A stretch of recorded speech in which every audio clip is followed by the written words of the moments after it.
Madam Chair, we are streaming live and recording on Zoom. You may begin when you're ready.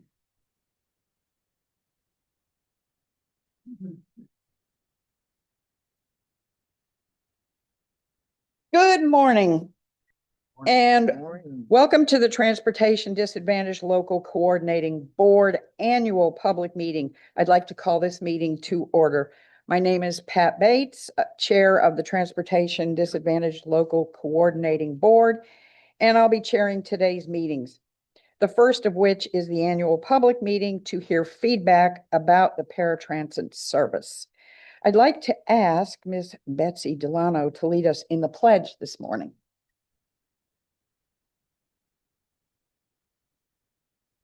I pledge allegiance to the flag of the United States of America and to the republic for which it stands, one nation, under God, indivisible, with liberty and justice for all. Thank you very much. All right, next is a roll call. Ms. Rachel, please call the roll. Thank you. Baldwin. Present. Bates. Here. Berry. Campbell. Present. Cooper. Delano. Here. Espinosa. Fry. Here. I'm sorry, Espinosa, but I'm online. Thank you, Mayor. Thank you. Hunter. Here. Jennings. Melia. Present. Nui Ruiz. Here. Pritchard. Reyes.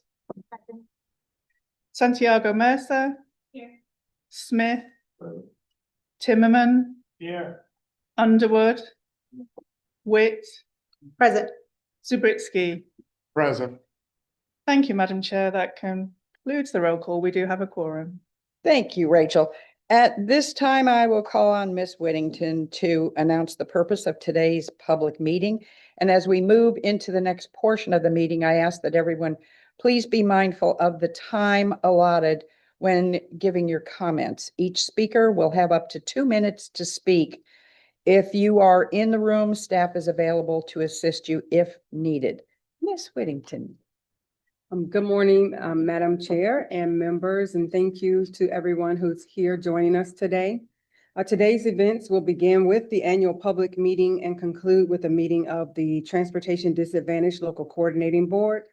The Local Coordinating Board meeting was advertised to begin at 10:30 this morning or immediately following the public comments, whichever of those should occur first.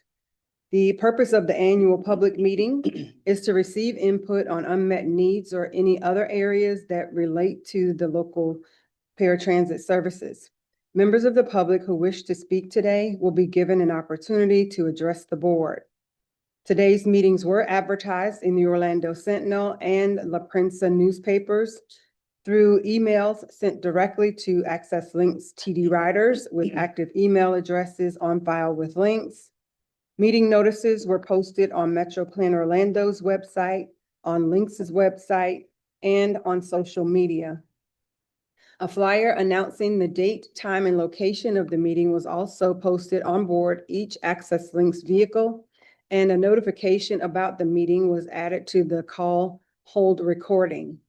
In addition to the in-person comments and those who will be heard from remote attendees, we also receive written comments via email and voice message. Messages left by voice or by phone were transcribed and added to the record of comments that were received.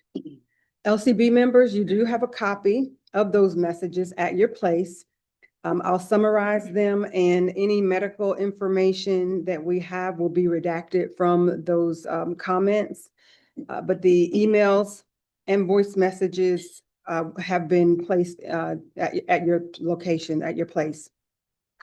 Lastly, we want all attendees to know that representatives from Access Links and Transdev are here today, and any comments that we received prior to the meeting that needed immediate attention were forwarded to Links, and I'm happy to report that they have followed up on each of those.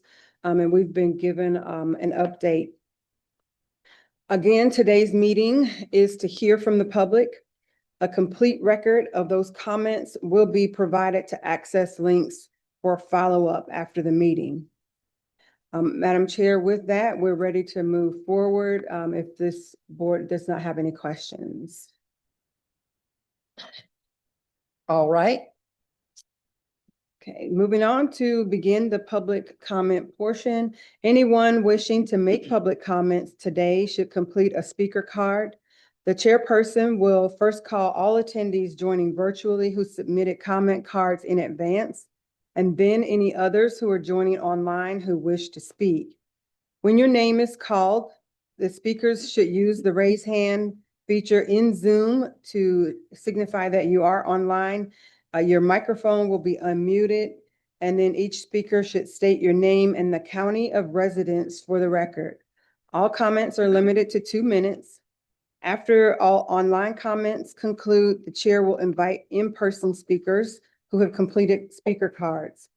Staff is available to assist you with completing your cards if needed. A microphone will be brought to you, and each speaker, again, is limited to 2 minutes. Once all in-person comments are heard, I'll summarize each of the comments received via email and those transcribed by phone message. Madam Chair and members, I have asked Rachel if she would also time those. We did receive some pretty lengthy voicemails and emails. And in order to be consistent, we will stick to the same 2 minutes for those as well. But again, you do have a complete copy of each of the comments at your places.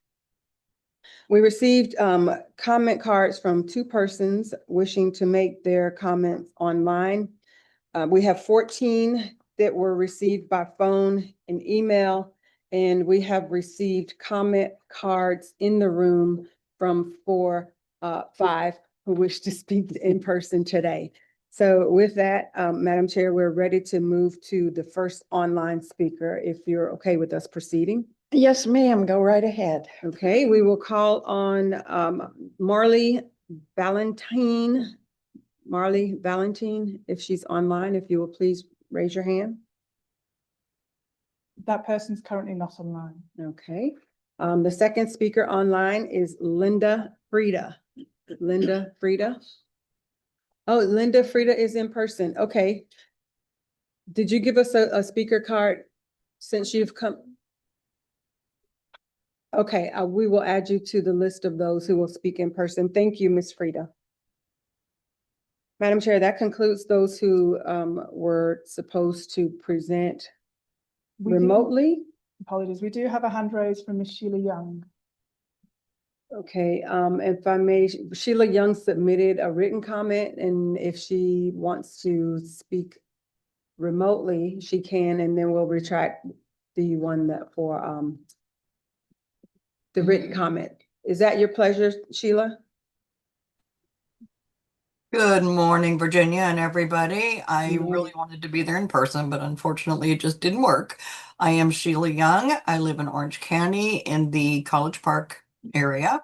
I forgot to add something to my comment, so I just wanted to add that. I want to commend TransDev and UServe and Access Links on the service that they have been providing. It has been phenomenal. My on-time pickup is, I would say, 98%, which is pretty good. And I use it a couple times a week. And I want to thank you for the service. The drivers are phenomenal. I do, and my comment is, and you can retract it, Virginia. My comment is, I really, really want us to look into on-demand service, because I know that Jacksonville, Tallahassee, Pinellas County all have on-demand service, and this would offer our community so much better service in some areas, because if you go to the doctor and you're going home, you could actually swing by the pharmacy and pick up a prescription and not have to wait till the next day to schedule the ride to go get your medicine. So that's just one example of what on-demand would do. Such as a quick appointment with somebody. Let's say you've got a severe fever and you want to go to the doctor, you could just do an on-demand and you can go. And I would like access links to please consider that service. So thank you, everybody, and have a great day. Thank you. Thank you, Ms. Young. And Madam Chair, we do have a hand raised online, Mr. Greg Lindberg.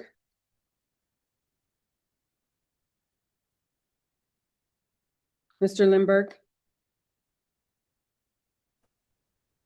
Yes, good morning. Can you guys hear me? good morning. You have 2 Hi minutes for there. your comment.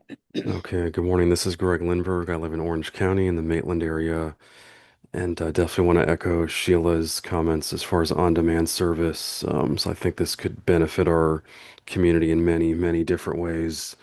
Personally, I do work full-time, and I'm going to be returning to the office more often in January, and having an on-demand option would just be a tremendous help, just getting to work, getting home in a timely manner. And I know, like Sheila also mentioned, in terms of medical appointments, a lot of folks in the disability community often have more, frequent medical appointments. And I know that on-demand service would just be a tremendous benefit to those. Thank you very much. Okay, thank you very much for your comment. And Madam Chair, I'm not sure, is there anyone else online wishing to make a comment this morning? There are no further hands raised. All right, okay, Madam Chair, we are ready to move to in-person. And we will start with Ms. Linda Frida. Ms. Frida, she's gonna, you'll come. Thank you. Okay. I am here to speak for my grandniece, who's 19 years old and started a full-time job going from Seminole County to Orange County. She's working today. Hurrah.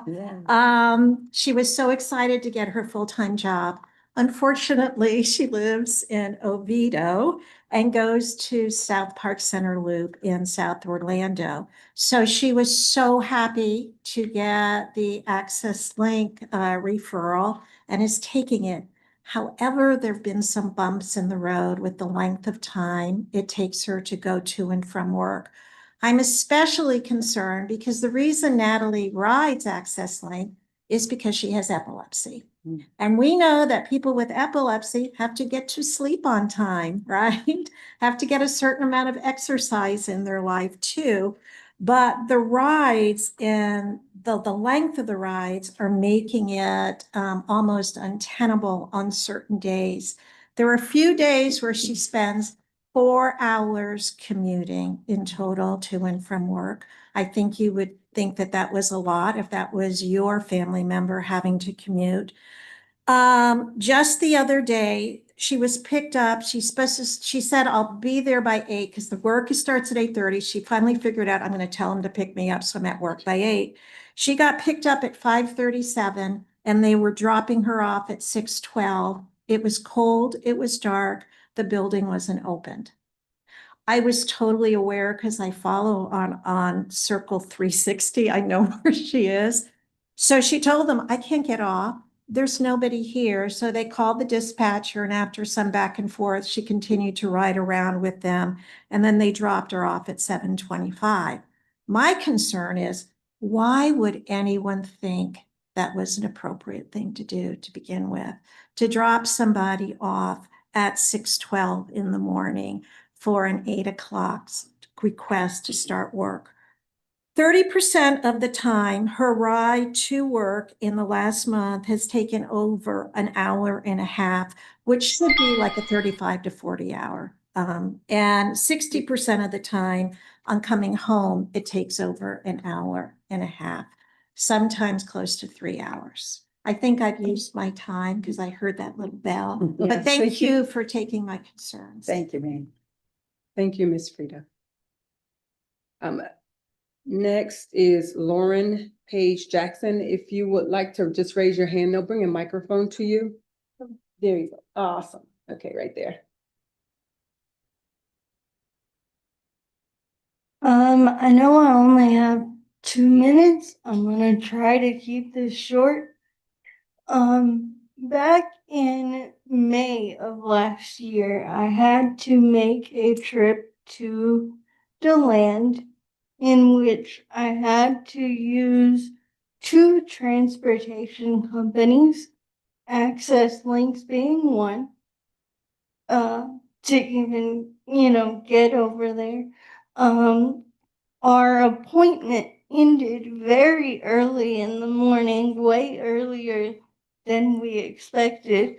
I had a pickup for 4 o'clock, I believe, or 4:30. And I had told Access Links that we were done very early. So I asked if they could you know, help me out and approve picking me up a little bit later. Or earlier, I mean. And so they did. But the other transportation company I had to use was not able to get there any earlier because they were still on the road with somebody else. So I called Access Links back and I told them I would not be able to make that ride that I requested, and they said they'd have to cancel the ride. And at that point, if I wasn't able to make it, we rode city transportation, and basically we had to walk 3.5 miles home, and my fiance was carted home in the back of an ambulance because he collapsed.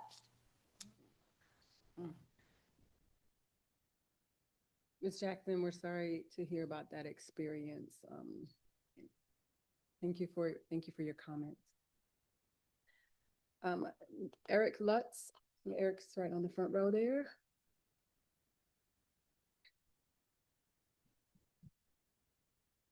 Eric Lutz, Orange County. I have been very, very impressed this year with the service provided by Transdep and Access Links. Every service under that umbrella, the buses, Big Star, and especially Userve. I ride Userve most of the time. I've been very impressed by them. Just like Miss Sheila, I've had about 98% success rate with on-time pickups, and I have not really been on when I am on the bus or the vans, I haven't been on there longer than I feel I should. Only minor note is it's not really a new thing. I noticed, which I don't travel there much. When it comes to multiple drop-offs and pickups in Kissimmee, in the Poinciana area, if those trips could be looked at a little bit closer, I just noticed some of those trips that I've experienced have been like cross town, which Kissimmee Poinciana area is there's not a lot of freeways, not a lot of expressways in that area. So getting across town could take a lot longer than need be. Then pretty much in Poinciana, there's that one way in, one way out. But it was just a minor thing to look at. I always like to end these things. I like to do shout outs. First shout out is the callback function on the when you call and schedule rides. Before you would have to wait, be on hold while your turn comes up. Now they have a callback function. So when they call you back, which is nice. So shout out whoever or person or persons, whoever decided to implement that. That's great. Real quick, just shout them out real quick because I know it's my time. Is for customer service, we have Jeremy, Celio, shout out to Georgia, shout out to Lizelle, shout out to Angie, shout out to Martha, and Vicky and Michael at night. And then real quick dispatch, shout out to Joan, Eric, Andrea. Eric, I'm sorry, that's your time. We appreciate the call outs and the shout outs. Customer service is behind you and they're like really happy to hear that. We appreciate it. We got to be respectful of the time. Connie, Miss Cooper, Thank and Thank you. and Melissa, thank you. Thanks, Eric.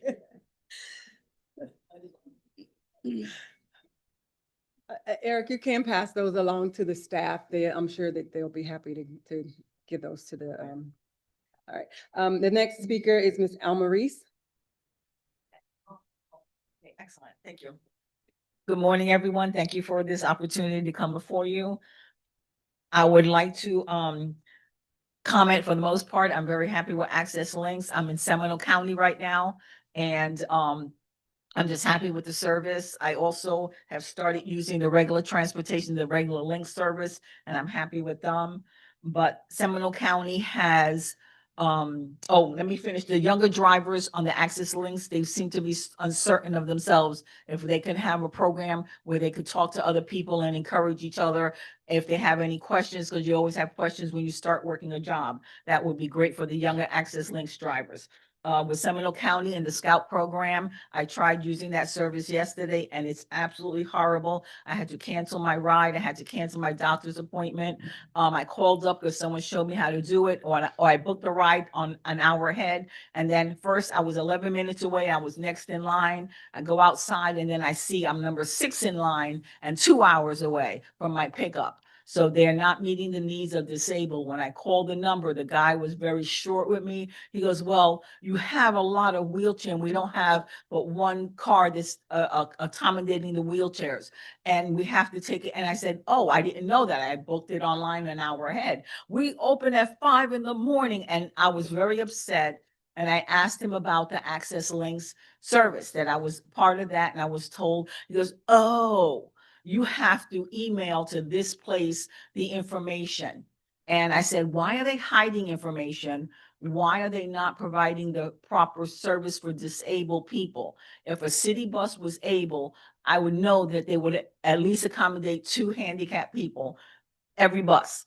This service is there and I feel let down and disappointed with it. And I don't feel that they in Seminole County understand the needs of the accessibility for the disabled. And that's my comment. Thank you so much for listening. Thank you so much for having the meetings. I appreciate you guys. Thank you. Thank you, Ms. Reese. And board members, we did invite a representative from Scout to be here today. Unfortunately, with the timing, they weren't able to have anyone here. They did provide information for us to be able to share with speakers who have concerns about Scout, because that is a Seminole County service. So we'll be forwarding these comments to them as well so that they can follow up. So thank you again, Ms. Reese, for being here. Next speaker is Dakota Kern.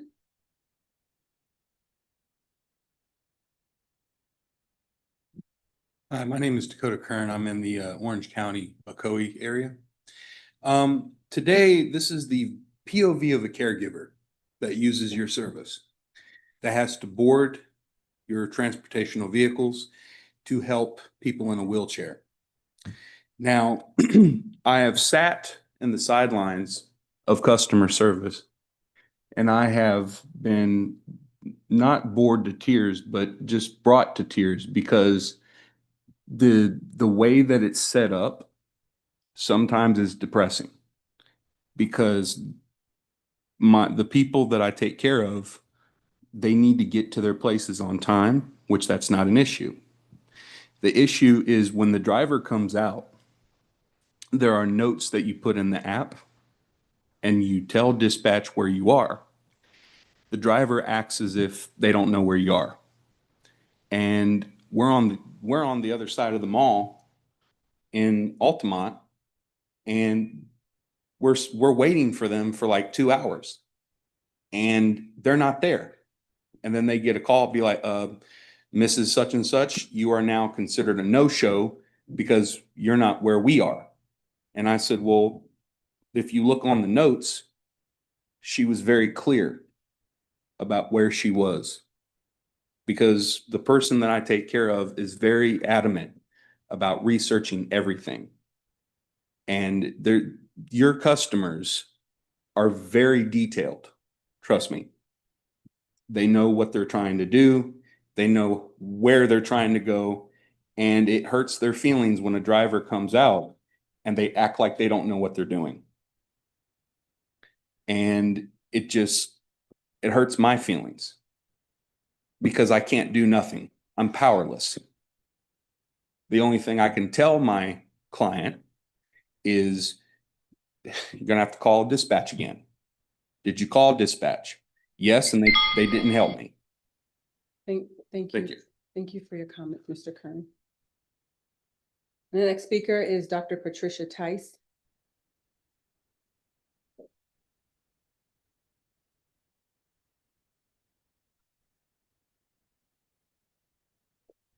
Good morning. Good morning. I want to thank you again. I'm echoing a lot of what I'm hearing this morning.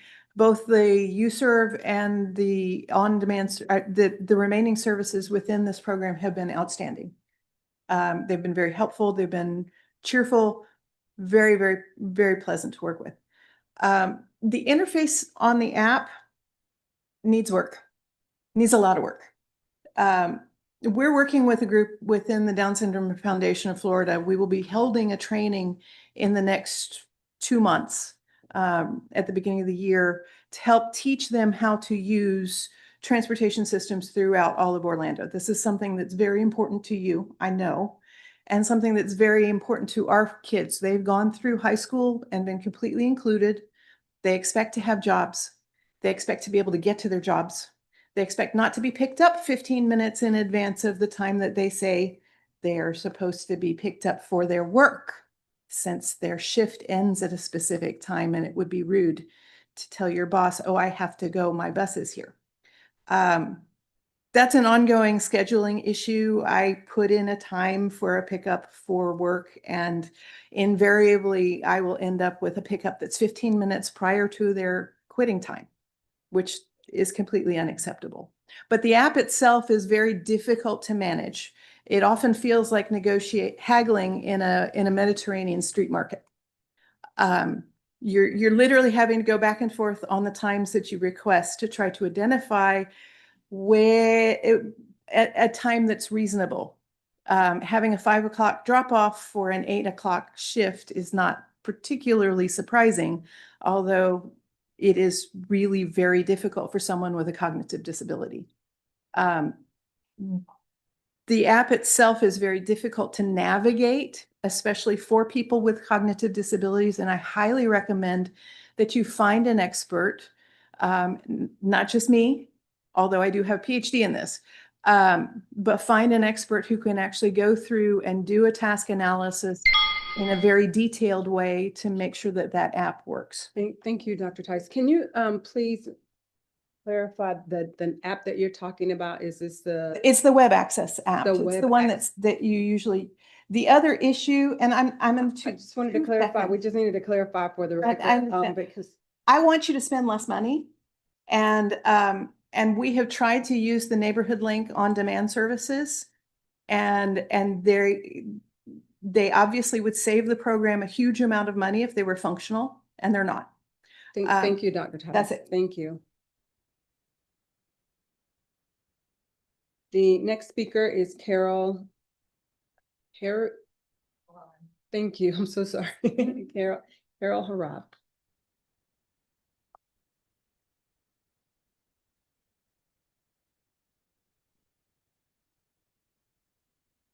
Good morning, everyone. Good morning. Yeah, I'm so thankful that you're having this meeting, and I'm really new. It's been only a month that my husband has been on taking this transportation. Oh, by the way, my name is Carol Howard, and I'm talking on behalf of my husband, Victor Howard. And Victor will be 80 years old next month. And what county are you from, Ms. Harad? What county? Which county? Orange County. Thank you. Yeah, by the code. The situation is he's having dementia. So he has a certain routine that he goes by. Most of the time, 98% of the time, they come in on time, pick him up, and he's having good time with the people that come in. But, sometimes, I come across one that doing training for someone else. I would like to know if they're coming late, for me to really have a call back, because there's no way for me to track to know where the bus is at and everything. It's been 1 hour late and I don't know what's going on. And I call, you stay for so long before you can find someone to really lead you to someone else and everything. By the time that, and they are showing up. So, my question is there a way that when a bus is late, just to really, notify, the family, because as a caregiver, you guys have no idea to really prep someone to get ready in the morning. And then, to sit and wait, not knowing if the bus is coming. And then for me now to really get ready to really drop him off. So if you can, look into that, the bus is late, or if they are training someone, they're gonna be late. And then by the time they arrive, especially this morning, this lady was training someone, they come in 1 hour late. At least have a courtesy of saying, I'm sorry, I'm late, but we are here. It's just like, okay, where's the person? No. Customer service, at least for me, I'm new with it. I didn't get a good one. So look into it, okay? Because Thank we you, are Ms. all human. Thank you, Ms. Harrod. TransDev and Access Link staff is behind you. They may be able to help you to understand that a little better. Thank you. And the final speaker is Freddie Hernandez, and he has a translator.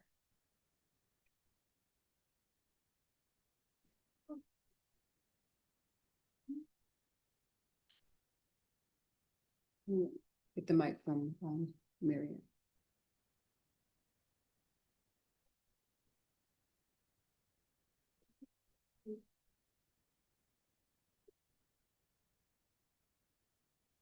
Hi, I'm Giselle. I will be reading and translating this on behalf of Freddie Hernandez. He says he is very grateful for this service that you are offering, and he is someone that has a lot of health problems, and with all his heart, he thanks you and hopes that God blesses you all. Thank you. This is a great service. Okay. Giselle, can you confirm which county?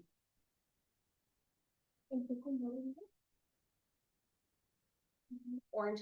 Okay, thank you.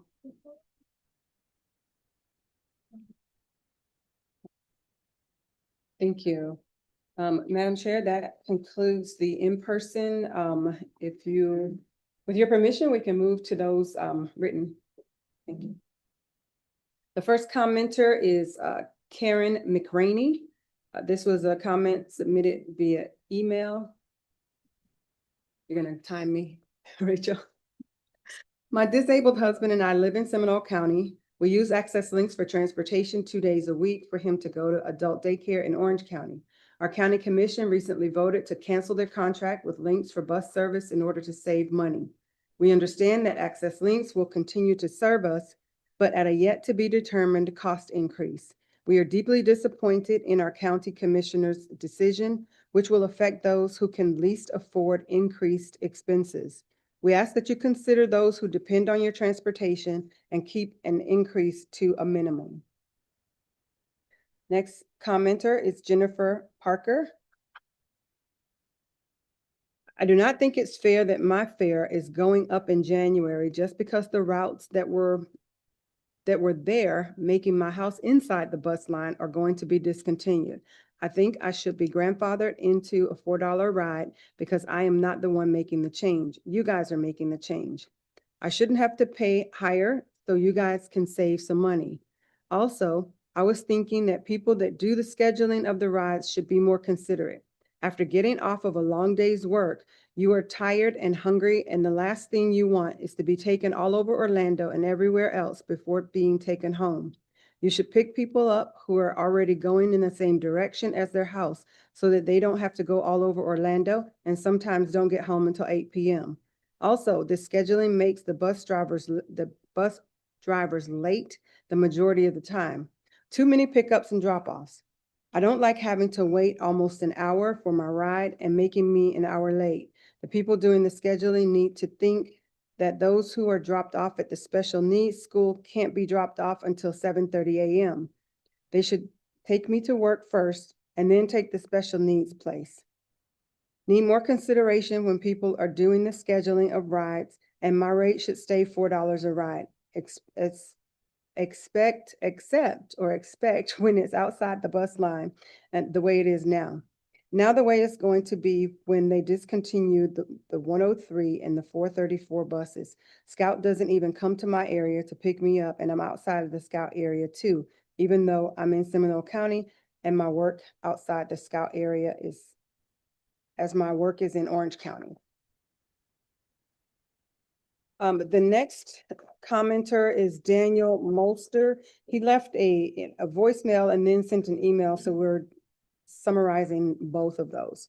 I use access links due to not being able to drive due to an invisible disability. It has been extremely helpful for getting to and from work, primarily, which is why I mostly use it for. However, the van service, specifically through Transdev as a partner, and there have been other van companies, has been horrendous. I got to a level over the summer where I was unable to use the service and suffered issues at work. I work at Universal Orlando. I was getting to work late, waiting hours for buses to arrive, unable to get a hold of customer service to be coherent. There were a lot of issues with the service, and earlier this year, I was switched to Userve as a main provider after having so many challenges with Transdev and the Access Links bus portion. Access Links needs to allow the riders to book through Userve app directly. That is something that Userve has advised riders to bring forward to Access Links, as many other cities and states utilize the book direct through Userve. Userve is reliable, on time, dependent. They contact if there's a challenge. They don't just not show up. Their GPS is more accurate. They provide safe rides. Arguably, it is an amazing service. Riders do not need the physical assistance or wheelchair access, should not be forced to take the van. I am hoping one of the things this year that gets addressed is booking direct with Userve. The next commenter, Barbara Buttermilch. This comment has been referred to links, Madam Chair, and they have already addressed this and resolved with the client. The next commenter is Carmen Celia Sanchez. I would like to express my sincere gratitude for the transportation services you provide. Access Links, and especially Userve, have been essential for my mobility, as I rely entirely on this service since I'm unable to drive. I truly appreciate your dedication and commitment to helping individuals like me maintain independence and access essential destinations. As with any great service, there is always room for improvement.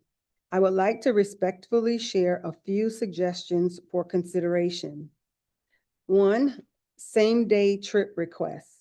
In certain situations, it would be very helpful to have an option for same-day trip scheduling in these cases. And she cites some cases there. Next, short duration trips. Occasionally, I need to make brief stops under 15 minutes to drop off or pick up items. A more flexible option for quick turnaround trips will be greatly appreciated. And lastly, website scheduling functionality.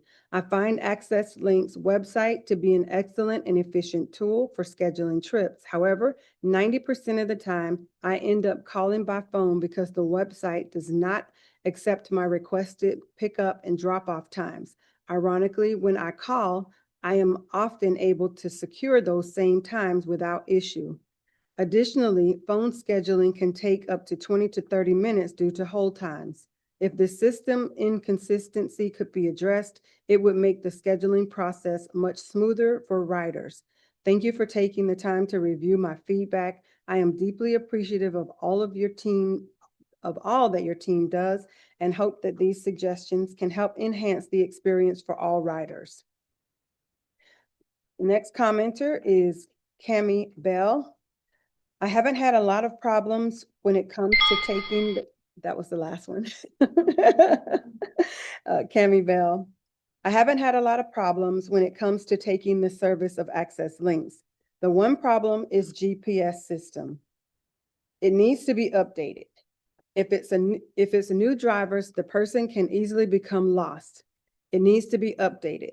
Thank you for listening and your understanding. Have a good day. Her original messages are listed below there for you, her voice messages. Next commenter is Diana Perlaza. Good morning. My name is Diana Perlaza. I'm currently using Lynx's door-to-door service. I am truly grateful. It is an excellent service, always punctual, and if there's ever a delay, they respond immediately when I call to find out what's happening or send another vehicle. Thank you so much. Congratulations. And this message was left in Spanish and translated by a Metro Plan Orlando staff. Natalie Harvey's comments were made by her aunt who was here on this morning. Thank you, Ms. Frida, for being here. The next commenter is Erica Winslow. Good morning. My name is Erica. I am a caregiver for someone that uses Access Links to go to dialysis in Castleberry. I want to say there's a 30-minute window where the driver can come to pick up the patient. Well, sometimes they're on time. Sometimes they're standing outside waiting for 30 minutes. I understand they don't call to let you know that they're close by or running late. But if the patient is not outside waiting for the bus, they're running late or not feeling well, the driver will leave. The driver waits 5 minutes and then he leaves. I just think that the system that you guys have in place needs to be tweaked a little bit. And also keep in mind that a lot of these patients don't feel well if it's either really hot outside or cold or rainy. I just think that the service that the drivers give sometimes is not really, and that word was unintelligible, that is. Also, I just think that the whole time when you call Access Links to speak to dispatch to see where your ride is or to cancel or change something is ridiculous. The amount of time you have to wait for someone to answer the phone, it's terrible for a patient. A lot of times they just don't bother because they know that there is going to be a long wait time on hold. Also, the recording that you have on there is in English and Spanish, so it's extra long time before you even get into the queue to speak to someone. It's ridiculous. You should just have a really simple message on your phone. That goes right to somebody and dispatch. These people that need your ride, that don't feel well, and are going either to the doctor, dialysis, or wherever. So hopefully you guys will work on that, especially the phone system. Thank you. Next commenter, Andrea Craig. I don't know what I would do without your service. So thank you for providing that for me and everybody else that accesses that. So I'm leaving a comment this morning because I understand that there's going to be a change in Seminole County starting in January. The Scout service is already starting to be available here in Seminole County. I have not used that yet, but I'm probably going to have to sometime soon. However, I do have a requirement to have medical appointments that are outside of Seminole County that are in Orange County, and I'm really am still going to need to be able to use Access Links. So I guess my comment is about what the fees are going to be for rides. So right now, I know from earlier that there is a destination and where we're picking up or dropping off is not close to the bus stop, and that the fee for the ride increases. So obviously there's discontinuing these bus stops in Seminole County completely. I don't know how this is going to work through.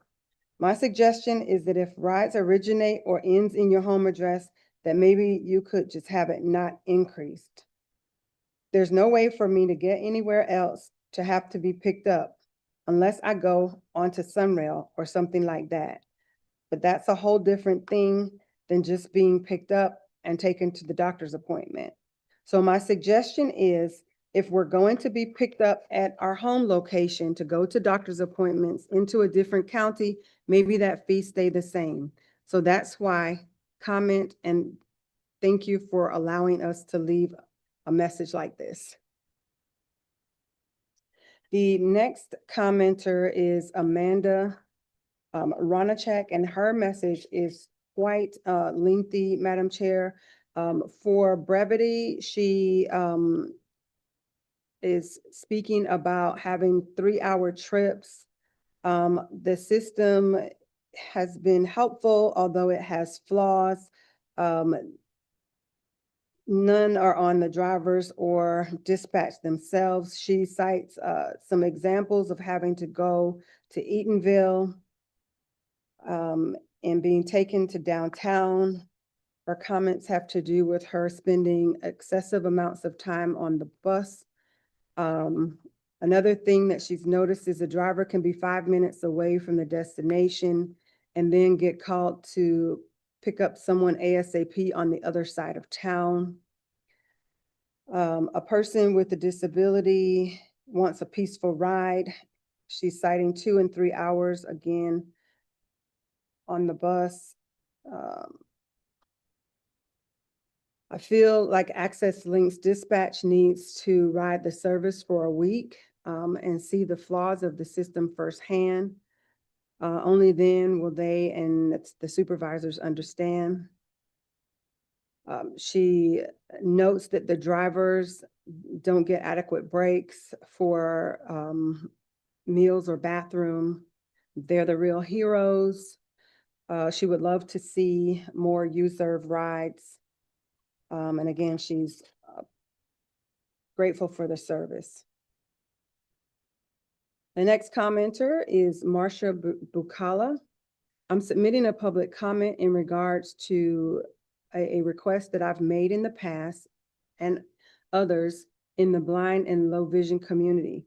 Last year, I gave the board a list of counties that offered on-demand paratransit. I believe this service is going to be looked into for riders here. What progress has been made? Also, to refresh your memory, here are some of the reasons this would be great. This would be of great help to me. I call a doctor and they're able to get me an appointment the same day. However, I do not have transportation with having to call the day before by 5 p.m. I have a doctor's appointment and I'm sent for additional tests. I have no idea what time to have my ride pick me up. Also in Minneapolis, St. Paul recently added on demand to add to the list I gave you last year. I believe there are some other counties, but I have not gotten an updated list. Also, from speaking to U-Serve, typically the passenger will pay a little more in fare. They take the rider up to 15 miles. After that, there is a charge to the passenger for each additional mile. They advise the cost of actually less for the county. The cost is actually less for the county. Please update the status of this type of program. Also, a big thank you to Access Links and U-Serve drivers. So they do a great job. And then Ms. Sheila Young's comment was also received verbally.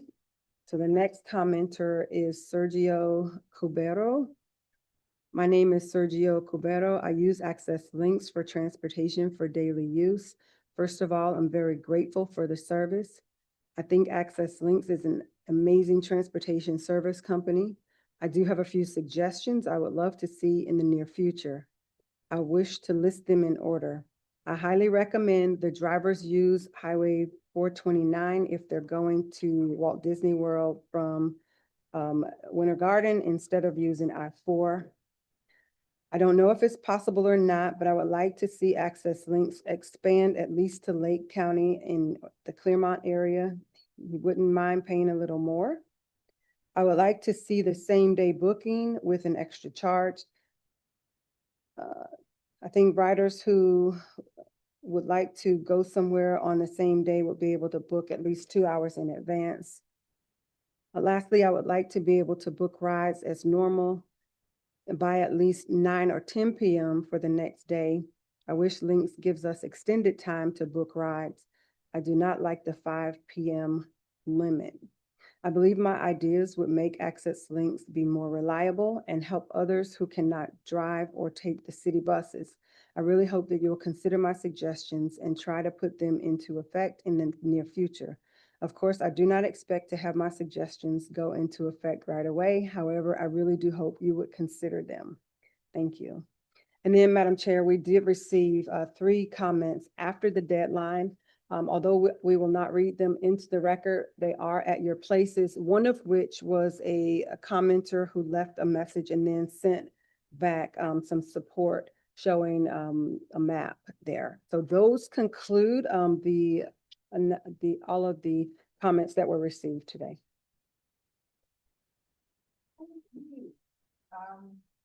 So I want to thank you all for.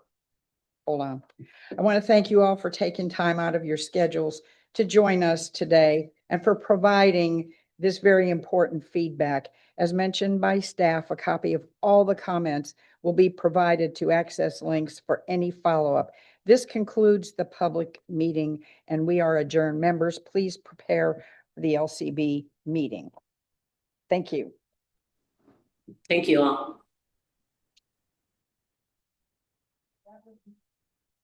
Mayor Espinosa, if that was Mayor Espinosa, we do have our second meeting that we're getting ready to go into. Members, I don't know if anyone needs to take a quick break. Madam Chair, there is at least one head nod.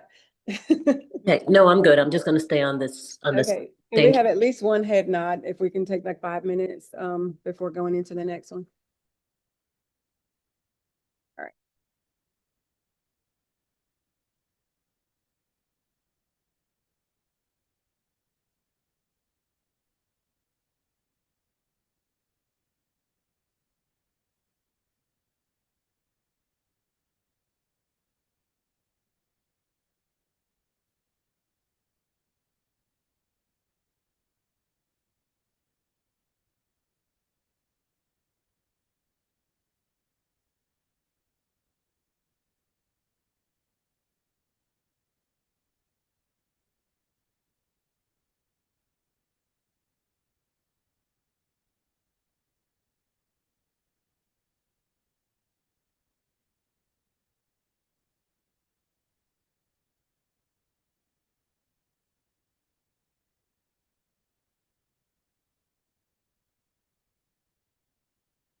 All right.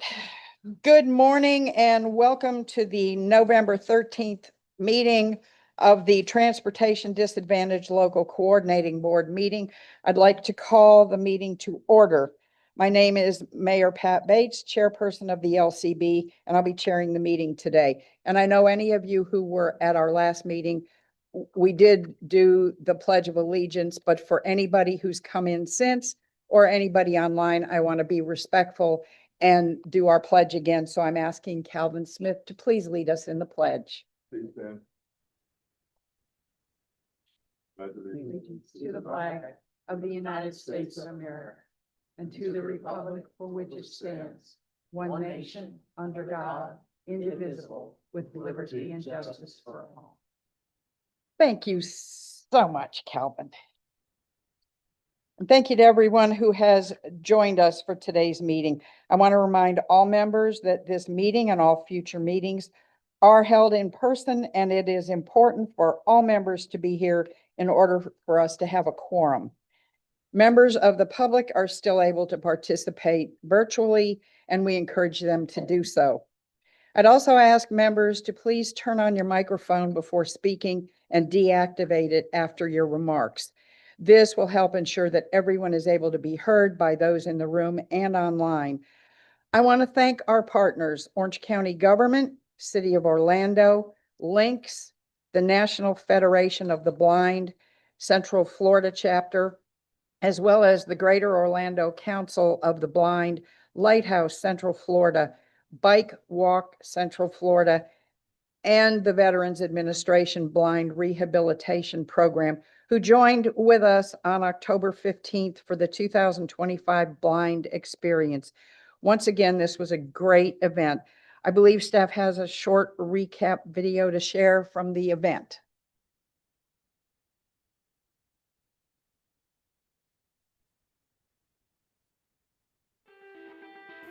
The Blind Experience 2025 welcomed over 75 people from across the Central Florida region to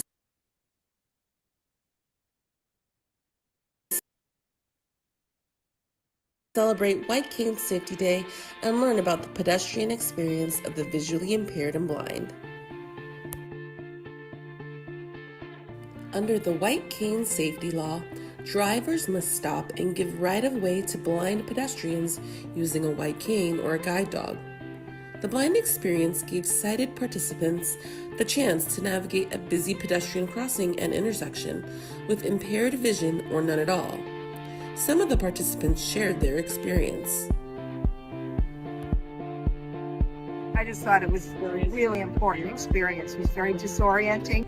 I felt a little anxious and a sense of full dependency on someone. When we talk about the blind, we still have, I noticed that even the intersection where we're doing the exercise, there was no auditive artifact in order to help them.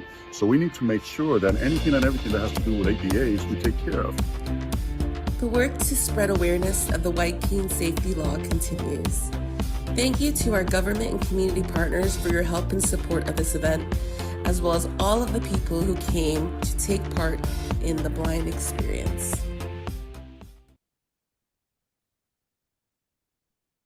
Thank you. Ms. Baldwin, I know that you participated. Would you like to say, where'd she go? Yeah, she hasn't made it back in yet. She's headed. Maybe she'll have her comments during her report, which is also coming up. Yeah, I'm Well, please realizing take I'm care. talking to a chair. Sorry, Chair. Well, Madam Chair, while she's making her way back in, if it's okay, I can just fill in some time here by also thanking everyone who participated in the Blind Experience, and just a special recognition for Giselle Valadez. She is our newest comms member, and she really stepped up and put this event together. I had a very last minute emergency, family emergency, and I wasn't even able to be there, but I was getting text messages about how wonderful the event was, and it really speaks to her ability to engage the community. And so we want to say thank you to her. And then also thank you to Leilani for putting this video together for us. So she did the recap. So thank you, both of you. Thank you all.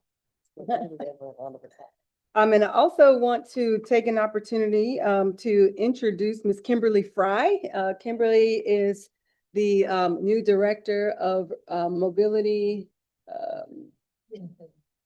services at Access Links. She is the new Norm, and she's a lot prettier than he was. And we want to say thank you to her for being here. And now we'll go back to Ms. Baldwin, and then, Madam Chair, after that, we have Mike Wilson, who has our safety moment.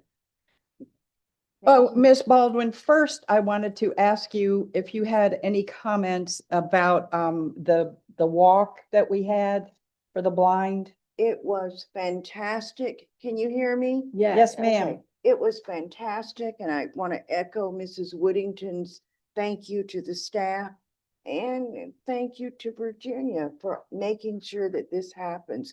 I think it's an opportunity for the elected officials to, what is it they say, walk a mile in my shoes, to Yes, be ma'am. able to experience low vision and blindness. And I think it was the best attendance that we've had.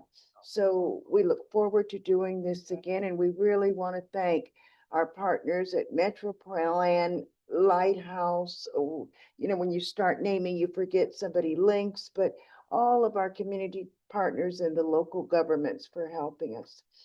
And so I hope we continue to do this. Yes, ma'am. And if you didn't get a chance to participate this year, I highly encourage you to put it on your calendar for next year. And next, we will hear from Ms. Marilyn Baldwin with a report from the Quality Assurance Task Force meeting. Thank you, Mayor. The Quality Assurance Task Force met on October 28th, 2025. Our action items included approval of the 2026 QATF meeting schedule. We reviewed and recommended approval of the annual expenditure report, as well as the annual operating report. We recommended TDLCB membership for Marilyn Baldwin, representing the disabled, and Amelia, Citizens Advocate System user, be renewed for 2028. We received a presentation from Ms. Kimberly Fry with a CTC update, and we welcome Kimberly. And the next QATF meeting is January 27, 2026. And Madam Chair and board members, this concludes my report. Thank you, Ms. Baldwin. Ms. Whittington, you're up for agenda review and announcements. Just made the announcements that I did have. So with your permission, we'll move to Mr. Mike Wilson for our safety moment, and we are prepared to move forward. There are no changes to the agenda. Thank you. All right, well, thank you, Madam Chair and Virginia. October was a Pedestrian Safety Month. We just wrapped that up. And rather than do my typical safety moment where I sort of give some helpful hints on how to be safe, I actually want to do a little good news report. And that is that pedestrian fatalities are down significantly in 2024 and 25. For 2025, we have a projection based on the first half of the year. But what we're seeing is a big drop in fatal crashes involving intoxicated pedestrians, either with alcohol or impaired with drugs. Big drops there, and if you can see the chart that, you know, those that are in blue were the alcohol and orange in drugs. Virtually none really in recent years. We see a similar drop with impaired motorists who have hit pedestrians in fatal crashes. So again, and then across the board, fatal crashes for all modes are way down. And this corresponds to data we've seen on the national level with just reduced alcohol consumption overall, particularly in younger people, those 18 to 30. We saw in our crash data about a 70% drop in fatal crashes involving that age group, where it was a 30% drop for other ages. Just kind of give a snapshot on all this data. Impaired pedestrian fatalities were down by 87% for the past 2 years compared to previous years, while unimpaired pedestrian deaths were actually up slightly at 16%. And when we look at the impaired drivers and hit and run drivers involving pedestrian fatalities, those were down 45% and just 45% overall for all modes of fatal crashes. So that concludes our safety moment, and I'd be happy to take any questions. Can I ask a question? I know I've asked this before. When somebody does all this, do they say whether the pedestrian or the bike rider was in a crosswalk? Or, because I see every day somebody running across the Sure, road yeah, where there's yeah. none. The crash And it reports seems that to we- make a difference in how many people are getting hit. Sure, yeah, our crash reporting, and we do detailed analysis, post-analysis on that. But yes, it's all in the crash reports as to whether the pedestrian or cyclist was in a crash or in a crosswalk, what the signal timing was, et cetera, all those factors. Thank you, because I know we're one of the highest states for pedestrians being hit, and I'm wondering how many of them were crossing where they weren't supposed to cross. So, well, it seems like that yeah. would make a big difference in our rating. Well, in most circumstances, it's legal to cross mid-block. Okay, it's just that pedestrians have to yield to traffic when they are crossing away from a crosswalk. Okay. But people make mistakes, just like when you pull out of a driveway in your car, you can make a mistake in judging the speed of the approaching vehicle and get T-boned. It's the same error. It's just that the consequences for a pedestrian, of course, are much greater. Thank you, Mike. Appreciate it.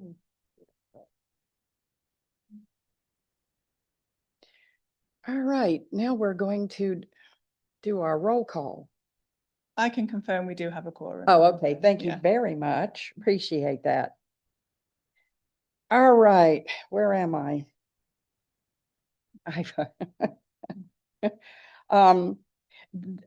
It's now time for public comments on action items.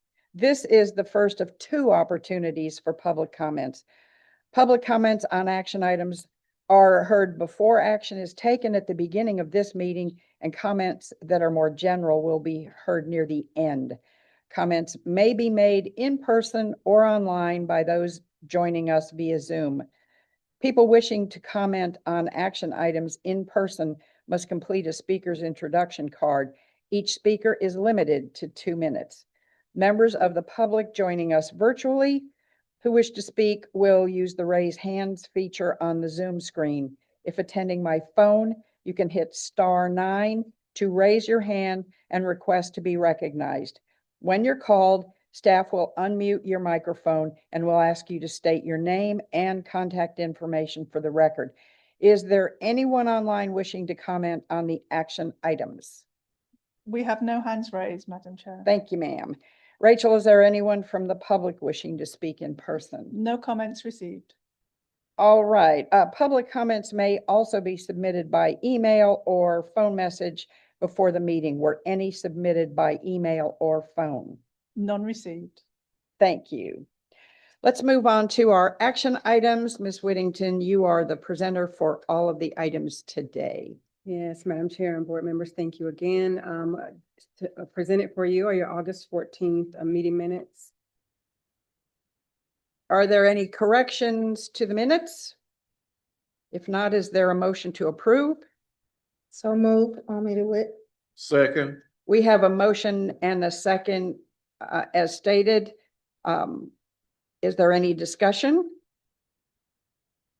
If none, we have a motion and a second. All those in favor indicate by saying aye. Aye. Opposed, like sign. Passes unanimously. Next, Madam Chairman, at section 2 is your 2026 proposed meeting schedule for both the Quality Assurance Task Force and the TDLCB. I will call attention to your August meeting, which is we're proposing for August 20th, and it's a little later than would normally be in order to avoid the conflict with a big meeting that we conflict with every summer. So it is presented for your approval today. Thank you for that. All right. Are there any questions about this meeting, the meeting schedules? If not, is there a motion to approve? Is there a second? Second. Any discussion? Hearing none. All those in favor indicate by saying aye. Aye. Opposed, like sign. Passes unanimously. Next, Madam Chair, is a request for approval of the annual expenditure report. This is an annual requirement that we submit on behalf of the CTC. And this one and the next one, in fact, have met the requirements. So we present them both for your approval today. We do need separate approvals. though. Okay. All right. Are there any questions on the annual expenditure report? If none, I need a motion. Motion approved. Thank you. Do I have a second? Second. All right. Any discussion? All those in favor indicate by saying aye. Oppose like sign. Passes unanimously. And then a request for approval of our annual operating report. Are there any questions? Then I need a motion to accept. So moved. Do I have a second? Any discussion? All those in favor indicate by saying aye. Aye. Oppose like sign. Passes unanimously. And lastly, Madam Chair, we're requesting the approval of the LCB of the Quality Assurance Task Force's recommendations to retain Ms. Marilyn Baldwin and Mr. Bob Melia in their respective capacities. We did advertise an interest for volunteers. We received one application. Unfortunately, that person was not eligible, but he will be passed along to our Community Advisory Committee as a potential person to volunteer on that board. So with that, we submit this for approval today. All right. Are there any questions? If not, I need a motion to approve. Nika Berry, so moved. And a second? Second. Thank you. Any discussion? All those in favor indicate by saying aye. Aye. Oppose like sign. Passes unanimously. All right, thank you. Moving on to presentations and status reports. We have two presentations today. First is our final update on the 2050 MTP by Ms. Taylor Laurent with Metro Plan Orlando. Taylor. Hello and good morning. So today's status update is really focusing on a preview of the entirety of the 2050 MTP and summarizing the process that we've gone through to develop this plan over the past 2 years. And this is really to help us get ready as we near its completion and adoption next month. So diving right in, we began this journey in early 2024 with collecting our background data and existing conditions on transportation within our region. And then we collaboratively developed our goals and objectives and looked at drivers of change that will influence how we ultimately achieve these goals and objectives and accomplish our vision for 2050. We then performed technical analyses, detailed needs assessments, and looked at several different funding scenarios throughout this year to make sure that we were setting ourselves up for the completion and development of our cost feasible plan. The cost feasible plan documents the projects that are considered cost feasible, so within budget for the next 25 years, and anything that's not feasible within that time frame is also documented as a need for the future, or if any additional funding were to come our way. And now we're preparing for the last step in the process, which is the plan adoption here in December and its implementation. So throughout the entirety of this process, we had both public and agency participation to guide the development of this plan, which we will reflect on a little bit later in today's presentation. But starting with the basics, the 4 key requirements for the development of the 2050 MTP have been met. It does cover a minimum of a 20-year planning horizon, is being updated on its 5-year recurring schedule. It is fiscally constrained, and it does include data-informed decision-making processes. Then we have spoken at length throughout the 2050s MTP development about the planning emphasis areas included within the plan, knowing that the MTP is both multimodal and multifaceted by design. And all of these topics shown on the screen are also reflected in the published 2050 MTP documentation that is available in its draft format right now. Then in terms of public participation, we have also met our requirements there by providing reasonable opportunities for the public to be involved, which was done through both in-person and online engagement, making information available electronically, seeking input from traditionally underserved communities, and using visualization techniques and plain language to facilitate meaningful conversations. Now, the draft 2050 MTP is comprised of 20 different chapters following the process of its development, starting with those introductions, goals and objectives, existing conditions, and drivers of change that we mentioned, then diving into those planning emphasis areas, looking at community health, housing, environmental stewardship, freight and goods movement, to name a few.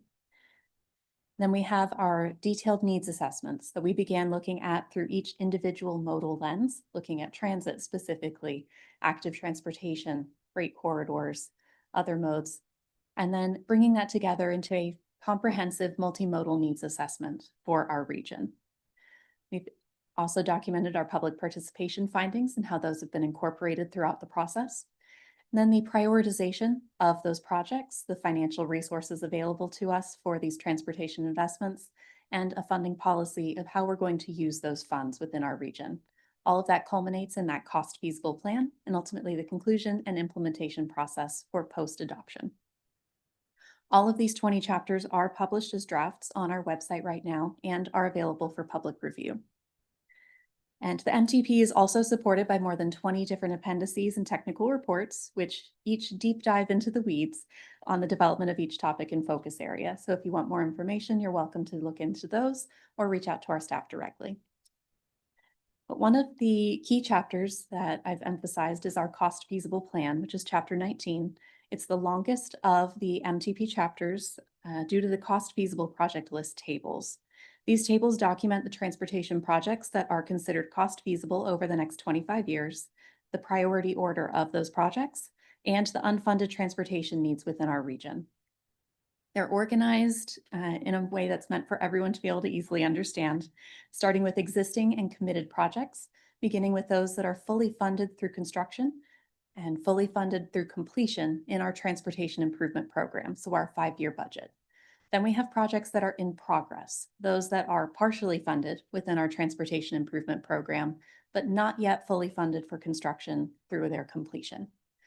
Then our third set of projects are those that have not been started, they're new, but are high priorities and are financially feasible by 2050.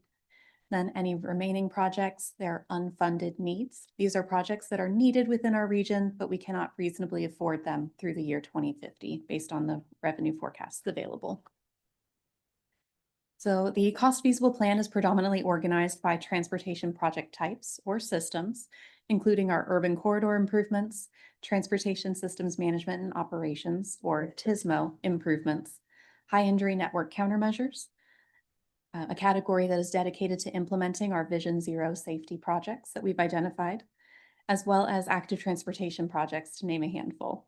We also include projects on the state highway system and document planned improvements on our toll roads as well. These 6 categories alone represent at least 107 transportation improvement projects, 3 transportation improvement programs, and $10.6 billion of investment in transportation through the year 2050. What I really wanted to highlight for you all this morning is our regional transit cost feasible table, which represents our overall transit system within our 3-county area, totaling $13.3 billion of funding through the life of this plan. And that includes $6.1 million per year from Metro Plan Orlando to be used for eligible transit capital expenses, either at Lynx or Sunrail or our other transit providers, as things change over time. $9.5 billion over 20 years for existing links and service and capital costs. And that includes other federal, state, and local funding outside of Metro Plan Orlando. And then the remaining $3.7 billion over the next 20 years is allocated for existing Sunrail services and capital costs for again, using those other federal, state, and local funding sources outside of Metro Plan Orlando. The detailed list of these projects and programs is shown in Table 19-12 of the Draft 2050 MTP and is available for your review. There are a handful of other tables that are included in Chapter 19 and its appendix, which include the interstate highway system and strategic intermodal systems, more of our freight network, our aviation needs, and then local Orange, Osceola, and Seminole County, and each of their municipalities' local projects. All of these are included within the 2050 plan for planning consistency purposes. Then we have our public and agency participation. So I want to switch focus and talk about how we've included these comments that we've received over the past 2 years to influence the shape and the results of the 2050 plan itself. So we had 4 primary means of engagement for the 2050 plan, all of which have been incredibly valuable as we've made it to this step in the process. We've had our advisory committee and board meetings, 83 so far, not including today. Today makes 84. Where we've had conversations with you all, each of our other advisory committee and board members, to make sure that our plan was developing in the right direction. And we've had our MTP Technical Workshop Forum, where we have discussed key topics for the development of the MTP at length in 1.5-hour sessions every 2 months. We've had 11 of those in totality. And then we've also had interdisciplinary interviews where we had detailed discussions with planning emphasis area experts to be able to incorporate their unique insights and expertise into the development of the 2050 plan. And we've also had a myriad of public engagement events. In terms of in-person events, as of the end of September, I don't have an updated number just yet, we've had 36 in-person events, plus all of our online engagement, survey results, public comments, and other items from social media that are still being tabulated. But again, as of the end of September, the latest count, we have been able to reach over 13,400 people and include their thoughts and feedback into this plan, which we're very excited about. And that does not include any of the local agency coordination meetings that we've done throughout this process, working with each of our local governments. That's been another 100+ meetings to make sure that this is really dialed in for our region. But how have we used this? The feedback was directly incorporated into a myriad of different areas within the 2050 plan. Public feedback specifically helped with the selection of our goals and objectives, starting at the very beginning of this process. The identification of the preferred project types and improvements that would ultimately be recommended by this plan, the prioritization methodology for those projects, as well as the MTP funding policy as well. And then from our technical partners and our advisory committee members, we've used your feedback in those 4 areas as well, but also in the development of our needs assessment and multimodal evaluations, the technical analyses of the planning emphasis areas and framing those topics into the transportation planning process, and the development of the funding policy and how that shaped the cost feasible plan itself. So on September 29th, we had our official MTP public meeting, which served as our formal kickoff for our public review period for the 2050 documentation. In a break with past formats, MetroPlan Orlando made this public meeting an open house event at which attendees could browse 13 different information stations and discuss transportation issues with experts at each of those different stations and tables. Everyone was given a map of the room so they could easily locate the stations that they wanted to participate in. And participants were invited to turn that in at the end of the evening because it had a comment form on the back of that map. So they knew where they'd been, could check it off, and share their thoughts by the end of the evening as they left. The returned passports and maps that we did receive and the conversations held throughout the meeting indicated that our most popular stations were our 2050 issues and drivers of change, so those future trends, safety and Vision Zero, transit, as well as technology and transportation operations. From the comments that we did receive that evening, they really focused on transit, Brightline, safety, roundabouts and traffic signals, and the need for more multimodal transportation. They also told us that they enjoyed the public meeting format in which they could choose the topics that they wanted to learn about and to talk to people who had actually developed and written those portions of the plan. So staff posted a video of the results of this public meeting and a lot of that public meeting content on our website, which is available both on the website and on our YouTube page. And this covers the high points of all the information stations and includes images and video clips from that event for anyone who was not able to attend in person. So while the public meeting was our kickoff for our public review period, we have a myriad of ways and opportunities for people to be able to submit their feedback and comments on the plan. That includes both in-person and virtual comment opportunities at each of our advisory committees, meetings and board meetings, and today's meeting as well. but also through email, physical mail, voicemail. We're not going to be picky. We will take anyone's feedback and comments in any way that they can get it to us. The public comment period is officially open through November 21st, with additional comments still accepted through the December board meeting on December 10th, 2025. So moving forward, our team's next steps to conclude this process are to respond to the public comments that we do receive through November 21st, and then prepare for the Metro Plan Orlando Board and other advisory committees to take action on the 2050 MTP at their meeting next month. So with that, thank you very much for your time this morning to highlight our 2-year process for this plan. Does anyone have any questions? Thank you, Taylor. Much appreciated. Madam Chair, you do have a mic on. Yeah, a couple of questions on the cost control plan.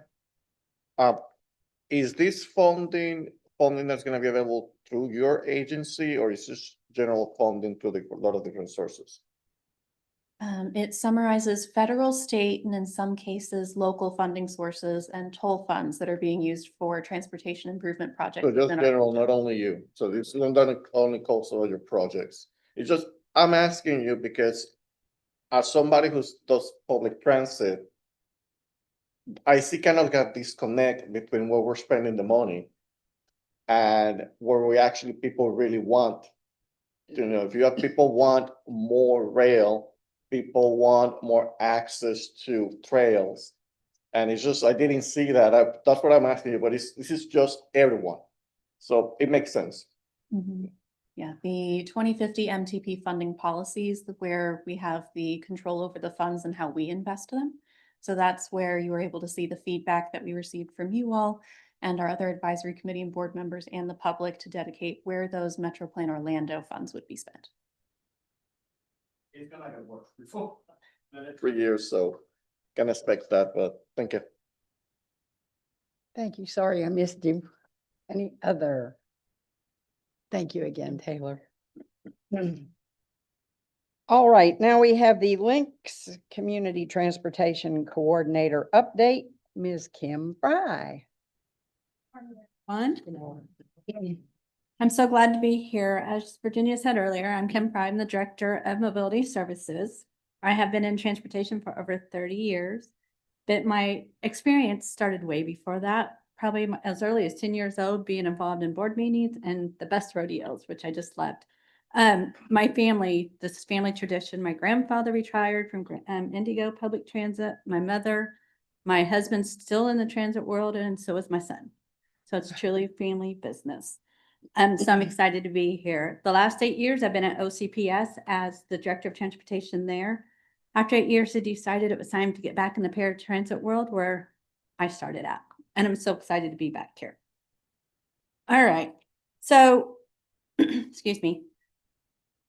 We've provided these, the last meeting, the QATF meeting. I said that right? I'm getting it.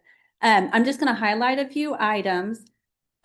We also are looking at changing it up a little bit coming in the future, but I didn't want to do anything until I heard from everybody at these meetings, learning what kind of information and stats you guys are really looking for and what you really want. Lots of great questions have been coming up. As you see, 6% increase year to date in trips. On-time performance, we have maintained a 91% average, and this information only goes through September of 2025 currently. We are seeing a high volume of ETA calls in the call center, which I heard a comment about ETAs earlier. And then exciting news, there are 76 new vehicles in our fleet with 69 that have been ordered, and we hope to see over the next year.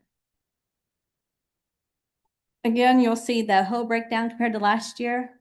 I am going to go ahead and tell you October, we saw 9,000 more trips compared to October of last year. Yeah. On-time performance, as I said, we're averaging about 91% year to date. Performed trips, this is another slide that we're going to work on, but you can see that the average trip has not went over our thresholds or exceeded them. Call center. We're averaging I believe it's 34, yeah, 4.34 minutes. Now that is across all of them. We are going to start looking at the peak times and digging into that a little bit more to see what's happening during our peak times, during those times that people are calling in to make their reservations and everything, to see what's happening and see what kind of trends so we can see where we can improve during that. We'll report on some of that on our next QATF meeting. Cost. The actual average trip this year has been 16,476. Average cost has been 872,477 this year, with an invoice of an average of 258,656 per month this year. Again, just a summary, near 57 trips per month, but after October, I know that's going to go up. On-time performance is steady. Vehicles are slowly coming in, and exciting to have a newer fleet coming in. And we are targeting a 3-minute average speed of answer time. And again, we are going to start looking closer at the peak times to help improve that. And that is all I have, short and sweet and to the point. Yes. Any questions? Questions? Yes, ma'am. Okay.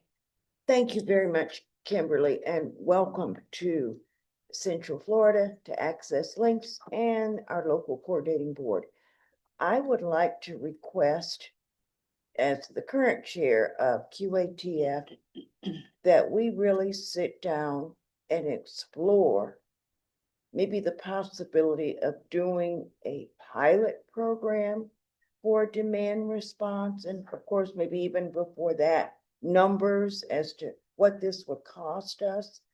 You know, as we've all heard this morning, there is a strong request for demand response. So I think it would be wise if we at least looked at this and see what we can come up with. And we'd love to have Links and the Quality Assurance Task Force and Metro Plan staff sit down together and really see what we could do or recommend, realizing that nothing is going to happen overnight. Yes, ma'am. I have many notes on that written down. I heard all of that as well, just as you. I'm like, oh, okay. We need to talk. Can't hear you. We need, am I not on? Oh, okay. I'm just not talking that loud. Use my school bus voice. Yes, I agree. We can sit down and just talk about it and see what happens. Any other questions? Thank you, Kim. Thank you. Madam Chair, if I can ask, Kimberly, you were asking, are you wanting the feedback from the LCB on what other information they would like to see in your reports, or if what's being presented is what they're wanting to see?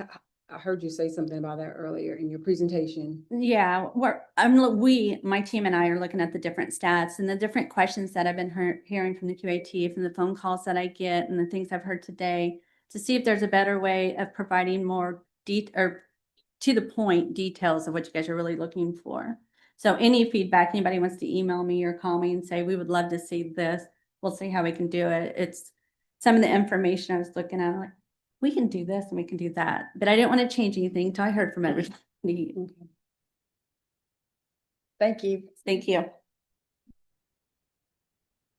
All right, board, we have 2 general information items: planning grant update, section 7, and report of operator payments, section 8. Are there any questions on either? Hearing none, I will move on to our upcoming meetings, events of interest. We have the Quality Assurance Task Force meeting, January 27th, 2026, 10 a.m. here at Metro Plan Orlando. The Transportation Disadvantaged Local Coordinating Board meeting is February 12th, 2026, 10 a.m. at Metro Plan Orlando. And the Commission for Transportation Disadvantaged Business meeting, which is December 12th, 2025. And there's a virtual meeting. Hopefully everybody has the spot to go to, or you can access the link or call in a number. Are there any final comments from the members? Hearing none. Question. Yes, ma'am. This question is for staff. Are we going to get our Metro Plan calendars this year? Oh, I'd like to know that myself. I live for those calendars. And then we like our calendar. As staff goes under the table. Oh, we'll talk. What did she say? We'll talk. Okay. That's worrisome. Leave it to me. Because they tried not to give them 1 year, years ago, and all of us on Metro Plan were not real happy. So some form of a calendar. Yes, Madam. Yes, Madam Chair. For the volunteers? Yes, Madam Chair. Oh, this Being is double teamed by the chairs here. It's going to be very interesting at our next Metro Plan meeting. Just saying. Madam Chair, if you do have another hand over here, and then I have. Yeah. Well, Go thank ahead. you. Yeah, I would just like to thank him for looking into and getting more detailed with the call hold times. I think when we get that information, it will be enlightening and we can figure out ways to improve that. Also, I'd just like to bring this to everyone's attention that as these new buses come in, there seems to have been a trend to go to smaller vehicles. And I think that's the wrong way to go. I think we need to look at bigger vehicles, because it gives everyone a greater option for how they place riders in the vehicles, and will be more efficient in the end. Thank you. You're welcome. I might add that if you're in Altamont Springs, we have crane rides now. We've had it for a couple of years. It's wheelchair accessible. It's all automated. We do have somebody on there because we thought if the doors opened and nobody was on there, nobody would get on it. So, and starting in January, we're going to have bigger equipment that goes from our Altamont Mall area and the Cranes Roost area all the way. Right now it's going to the hospital, and in January it will be going all the way to the train station. So it's a great access point for people to be able to get around in Altamont without a car. Just thought I'd pass that on because they are wheelchair accessible. It's a great, fun, quiet way to ride. In fact, when it goes all the way to the train, I'm going to get my coffee and my book and just read quietly while it rides me all over the place. So just thought I'd pass that on. Okay, now we've now reached the second up. Madam Chair, yes. Marilyn's hand, and then I had one other. Oh, thing Marilyn. Before you go to public Sorry, but comment. one more request. We heard, I'm not a resident of Seminole County, but we heard a lot of comments today with concerns about Scout. And I understand that we invited a representative, but the time didn't work. Maybe at your big Metro Plan meeting, could you see what you can do to encourage them to come and present at our QAPF meeting? Because there seems to be a disconnect in their service and what the riders are saying, and maybe just having more information about it, Yes, would help. even I could use more information on it, quite honestly. I haven't used it, so I haven't gotten into it. We'll see if it works. But yeah, We'll work with Seminole County to see if we can have a formal presentation here, as well as with the Links team, because the decision that Seminole County made and the Yeah. routes that are going to be eliminated does have a domino effect, some of it inadvertent. So we'll see. Thank you. We'll get them here. And Madam Chair, if I can make Uh-huh. two more comments before you close. You all had requested a presentation from Brightline. We did invite them to come and the presenter got called to Miami last minute. So she was not able to make this meeting. We're still trying to get her to our February meeting, so she'll be coming in to make that presentation. And also, I just wanted to publicly thank Ms. Marilyn Baldwin for stepping up. You all, I sent out an email that Mr. Wayne Olson was no longer employed by the organization that had him appointed here, and therefore he his appointment does not, he's not appointed anymore. And so that left the chair of the QATF vacant. And bylaws dictate that the vice chair would move up, and Ms. Baldwin did that, and we're grateful for her leadership. And I wanted to say thank you to her. Thank you, keeping Marilyn. us going. You're very welcome. Thank you. Thank you. For trusting. All right, comments from the public, for general in nature, similar to the first public comment period. Comments may be made in person or online by those joining us via Zoom. Members of the public joining us virtually who wish to speak may use the raise hands feature on the Zoom screen. If attending by phone, you can hit *9 to raise your hand and request to be recognized. When you're called, staff will unmute your microphone and will ask you to state your name and contact information for the record. Is there anyone online wishing to comment on the action items, Ms. Rachel? No hands raised online. All right, and is there anyone from the public wishing to speak in person? No comments received. And any submitted by email or phone? None received. Thank you, ma'am.